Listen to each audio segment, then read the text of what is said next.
అయినా నిన్నటిదాకా బానే ఉన్నారుగా, సడన్ గా చంపేసింది దేనికి? లవర్ తో లేచిపోవడానికి. ఆడితో లేచిపోవడానికి ఇన్ని చంపడం దేనికే? ఆడితోనే మామూలుగా లేచిపోవచ్చు కదా. ఏంటి పుల్లబ్బాయి నువ్వు మాట్లాడేది?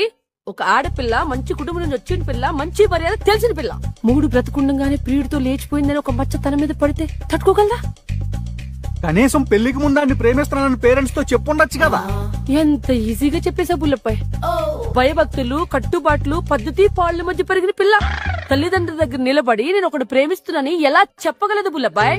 కనీసం అని లేపేసే ముందు కూర్చోబెట్టి ఒక మాట చెప్తే మనసు ఒప్పుకోకపోయినా మనిషిని బతుకుంటే చాలనుకుని ఆడే దగ్గర ఉండే ఇద్దరికి పెళ్లి చేసేవాడు కదా.